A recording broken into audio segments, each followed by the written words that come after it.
warahmatullahi wabarakatuh. Perkenalkan, nama saya Destina Fatimah Kumalasari dari kelas 10 IPA 4 absen 25. Di sini saya akan menyampaikan materi tentang Khulafaur Rasyidin. Khulafaur Rasyidin sendiri berasal secara bahasa yaitu orang yang ditunjuk sebagai pengganti, pemimpin ataupun penguasa yang selalu mendapatkan petunjuk dari Allah. Nah, yang secara istilah diambil dari kata khulafa, jamak dari kata khalifah yang berarti pengganti, dan Rasyidin yang berarti petunjuk. Selanjutnya kita akan bahas tentang tugas Khulafaur Rasyidin. Tugas Khulafaur Rasyidin sendiri yang pertama yaitu meneruskan dakwah dan ajaran Rasulullah SAW. Yang kedua, membina, mengatur, dan mengarahkan umat Islam sesuai dengan Al-Quran dan Sunnah. Yang ketiga, meneruskan pemerintahan yang sudah dibangun oleh Rasulullah SAW. Yang keempat, yaitu memerangi kaum murtad yang merusak agama Islam, dan yang terakhir yaitu memperluas wilayah kekuasaan Islam. Lanjut kita ke biografi Khulafaur Rasyidin. Kita mulai dari khalifah pertama yaitu Abu Bakar. Abu Bakar sendiri berkuasa dari tanggal 8 Juni 632 Masehi hingga 23 Agustus 634 Masehi, 2 tahun 77 hari. Nah, beliau lahir pada tanggal 27 Oktober 573 di Abdul Ka'bah, Makkah, Jazirah Arab. Beliau memiliki ayah yang bernama Abu Quhafah Utsman dan ibu yang bernama Salma binti Sakhar, dan memiliki 4 istri yang bernama Qutailah, Ummu Ruman, Asma binti Umais, serta Habibah binti Kharijah. Dan beliau juga memiliki tiga orang putra serta 3 orang putri. Beliau wafat pada tanggal 23 Agustus 634 Masehi di Madinah, Jazirah Arab. Makam beliau di Masjid Nabawi, Madinah. Beliau termasuk suku Bani Taim. Selanjutnya kita lanjut Kemudian kita lanjut dengan proses pengangkatan Khalifah Abu Bakar As-Siddiq. Pemilihan Abu Bakar sebagai khalifah dilakukan dengan kesepakatan para sahabat. Pengangkatan beliau sebagai khalifah yang pertama adalah melakukan musyawarah yang dilakukan oleh umat Islam di Thaqifah Bani Sa'id setelah wafatnya Rasulullah SAW Sa'idah. Nah, yang selanjutnya yaitu kemudian pidato setelah Abu Bakar As-Siddiq dijabat sebagai khalifah, yaitu seperti ini. Wahai manusia, sekarang aku telah menjabat pekerjaan ini, tetapi tidaklah aku orang yang lebih baik daripada kamu. Jika aku berbuat baik jika aku telah berlaku baik dalam jabatanku, songkonglah aku. Namun jika aku berlaku salah, tegakkanlah aku kembali. Kejujuran adalah suatu amanat, kedustaan adalah suatu khianat.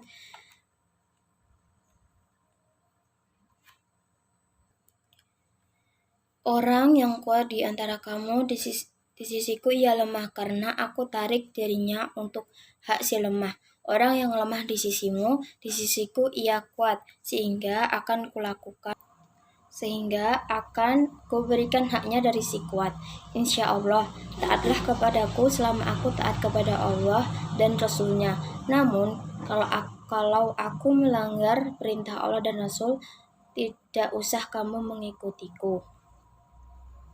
Nah, itulah isi pidato Khalifah Abu Bakar As-Siddiq yang disampaikan ketika beliau telah menjabat sebagai pemimpin.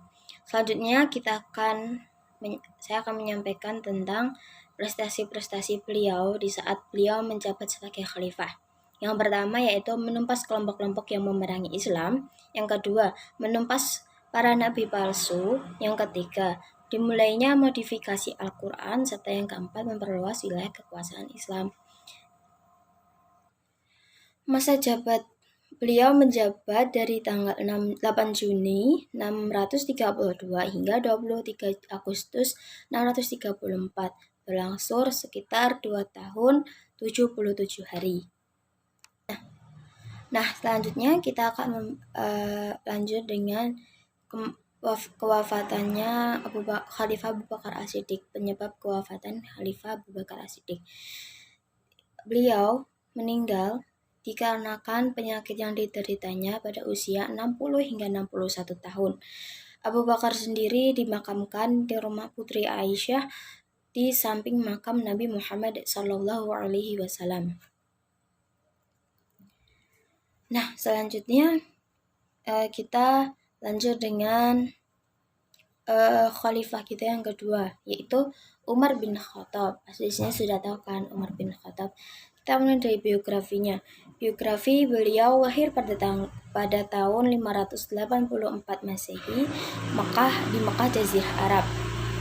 Beliau wafat pada tanggal 3 November 644 Masehi, sekitar umur 60 hingga 61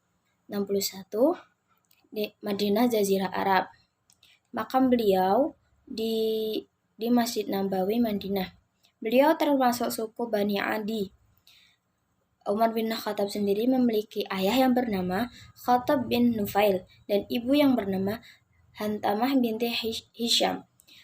Beliau juga memiliki istri yang bernama Zainab binti Mas'un, Ummu Kulsum binti Jarwal, Quraibah binti Abu Umayyah, Jamilah binti Thabit, Atikah binti Zaid, Ummu Hakim binti Al-Harith, Ummu Kulsum binti Ali bin Abi Thalib. Kemudian beliau juga memiliki 8 putra dan putri, yang diantaranya yaitu Abdullah, Hashim, Hafsah, Ubaidillah, Iyad, Fatimah, Zaid, dan Ruqayyah.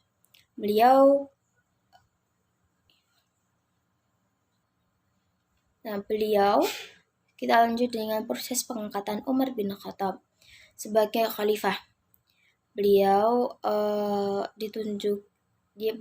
Pengangkatan beliau ditunjuk dengan jalan penunjukan langsung oleh Abu Bakar As-Siddiq sebelum beliau wafat.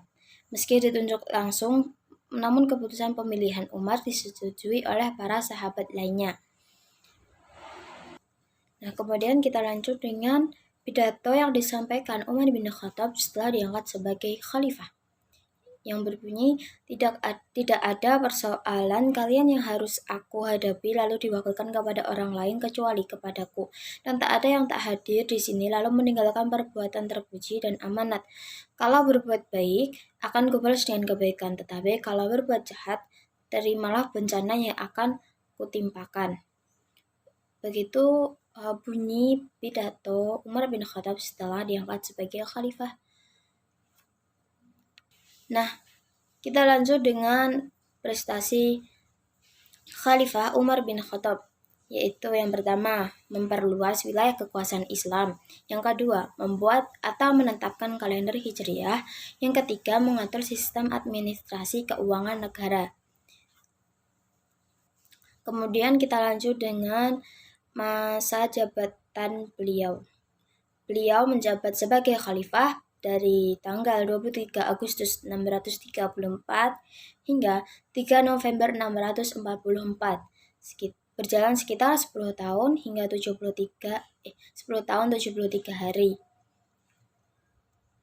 Kemudian kita lanjut dengan yang selanjutnya, yaitu wafatnya Umar bin Khattab. Seperti yang saya sebutkan tadi sebelum yang ini, Umar bin Khattab wafat pada tanggal 3 November 644 Masehi di umur sekitar 60 hingga 61 Zulhijjah. Pada kalender Islam Zulhijjah 23 Hijriah atau Muharram 24 Hijriah di Madinah Jazirah Arab.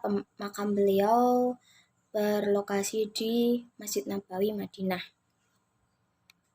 Terlepas dari khalifah kita yang kedua, yaitu Umar bin Khattab, kita lanjut khalifah yang ketiga, yaitu Utsman bin Affan. Di sini beliau lahir pada tanggal 579 tahun 579 Masehi di Taif, Jazirah Arab.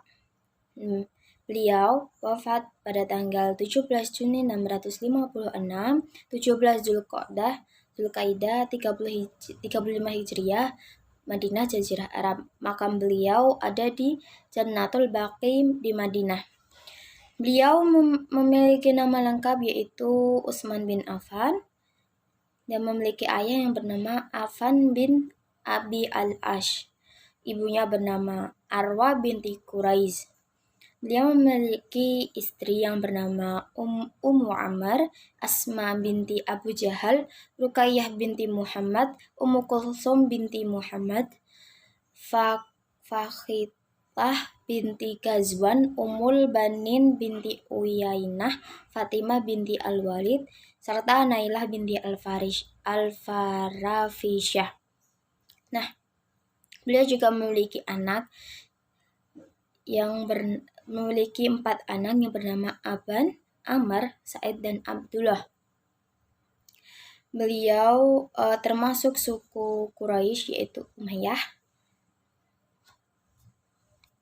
Utsman bin Affan juga mendapatkan julukan yaitu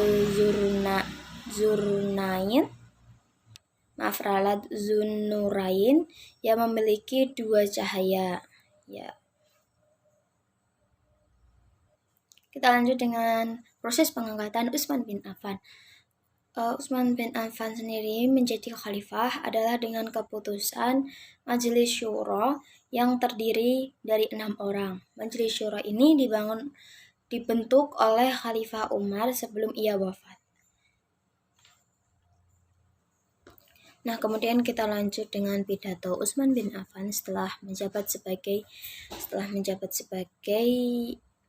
khalifah, itu yang berbunyi, "Wahai sekalian manusia, takutlah kepada Allah, karena takut kepada Allah adalah karunia. Sesungguhnya orang yang paling bijaksana adalah mereka yang menghisap dirinya dan beramal bagi kehidupan sesudah mati, serta mencari cahaya bagi kuburnya dari cahaya Allah. Hendaklah seorang hamba merasa takut akan dibangkitkan Allah dalam keadaan buta, sedangkan tadinya dia bisa melihat." Begitulah bunyi pidato Utsman bin Affan ketika ia menjabat sebagai khalifah. Nah, kemudian kita lanjut dengan prestasi Utsman bin Affan dalam menjabat sebagai khalifah. Yang pertama yaitu modifikasi mushaf Al-Quran pada masa pemerintahan Khalifah Utsman bin Affan, renovasi Masjid Nabawi, pembentukan angkatan laut, serta perluasan wilayah Islam. Terlepas dari prestasi Utsman bin Affan, kita lanjut ke masa jabatan beliau. Masa jabatan beliau berlangsung sekitar 11 tahun 223 hari, dimulai dari tanggal 6 November 644 hingga 17 Juni 656. Penyebab wafat beliau adalah kematian Utsman bin Affan yaitu pembunuhan pada tanggal 17 Juni 656 ketika menemukan gerbang rumah Utsman yang dijaga ketat oleh para pendukungnya. Pemberontak Mesir membaca dinding belakang dan merayap masuk, meninggalkan para penjaga di gerbang yang tidak tahu apa yang sedang terjadi. Kemudian menyelonong masuk, para pemberontak masuk ke dalam kamar dan memukul kepala Utsman bin Affan. Kemudian kita lanjut ke khalifah terakhir yaitu Ali bin Abi Thalib. Nah, kita terlepas dari Utsman bin Affan, selanjutnya kita lanjut ke Ali bin Abi Thalib. Ali bin Abi Thalib sendiri lahir pada tanggal 15 September 601, 13 Rajab 21 sebelum Hijri. Di Ka'bah Mekah, Jazirah Arab. Beliau wafat pada tanggal 29 Januari 661, 21 Ramadan 40 Hijriah pada usia 59 di Kufah, Mesopotamia. Makam beliau di Masjid Imam Ali di Najaf, dan beliau termasuk suku Bani Hashim. Beliau memiliki ayah yang bernama Abu Thalib dan ibu yang bernama Fatimah binti Asad. Beliau memiliki istri Fatimah binti Muhammad, Umammah binti Zainab, Fatimah binti Hizam, Laila binti Mas'ud, Asma binti Umais, Khawlah binti Ja'far, Asyahba' binti Rabi'ah, dan Ummu Sa'id binti Urwah. Beliau juga memiliki putra-putri yang yaitu Hasan Husain, Zainab, Ummu Kulthum, Muhsin, Muhammad, Abbas, Abdullah, Hilal, Abu Bakar, Utsman, Umar, Ubaidillah, Muhammad al-Ashghar. Proses pengangkatan Ali bin Abi Thalib sebagai khalifah adalah dengan pembaiatan oleh segenap kaum muslimin. Kemudian kita lanjut ke pidato Ali bin Abi Thalib setelah beliau diangkat menjadi khalifah. Kemudian kita lanjut ke pidato Ali bin Abi Thalib yang berbunyi, Allah telah menurunkan Al-Quran sebagai petunjuk yang jelas mana yang baik dan mana yang buruk. Ambillah yang baik dan tinggalkan yang buruk. Laksanakan segala kewajiban kepada Allah yang akan mengantarkan kalian ke surga. Bagi kalian sudah jelas segala yang diharamkan oleh Allah, dan ini merupakan suatu kehormatan bagi setiap muslim. Laksanakan dengan ikhlas dan bersatulah. Seorang muslim adalah yang dapat menyelamatkan orang lain dengan lidah atau tangannya atau dasar kebenaran dan tidak boleh mengganggu. Utamakan kepentingan umum. Takutlah kalian kepada Allah yang mengenai hak-hak manusia dan negerinya, sampai kepadanya soal sejengkal tanah dan soal binatang sekalipun. Kalian harus ikut bertanggung jawab. Taatlah kalian kepada Allah dan jangan melanggar perintahnya. Bila kalian melihat yang baik, ambillah, dan bila melihat yang buruk, tinggalkanlah. Begitulah bunyi pidato yang disampaikan Ali bin Abi Thalib ketika beliau sudah diangkat menjadi khalifah. Tentunya kita lanjut ke prestasi Ali bin Abi Thalib selama ia menjabat sebagai khalifah. Kemudian kita lanjut dengan prestasi Ali bin Abi Thalib semasa ia menjabat sebagai khalifah. Yang pertama yaitu mengganti pejabat yang kurang cakap. Yang kedua, membenahi keuangan negara atau baitul mal. Yang ketiga, memajukan bidang ilmu bahasa, dan yang terakhir yaitu bidang pembangunan. Selanjutnya kita ke masa jabatan beliau. Ali bin Abi Thalib menjabat sekitar 6 tahun. Beliau menjabat sebagai khalifah dari tahun 656 hingga 661. Beliau wafat disebabkan oleh penyebab Ali bin Abi Thalib wafat yaitu beliau dikarenakan luka-luka 2 hari setelah Ibnu Muljam memukul kepalanya dengan pedang yang sudah dilapisi racun pada tanggal 21 atau 17 Ramadan 40 Hijriah 28 Januari 661 Masehi yang berlokasi di Kufah, Kekhalifahan Rasyidin. Cukup sekian dari saya. Bila ada salah kata maupun perilaku yang kurang, mohon dimaafkan. Wassalamualaikum warahmatullahi wabarakatuh.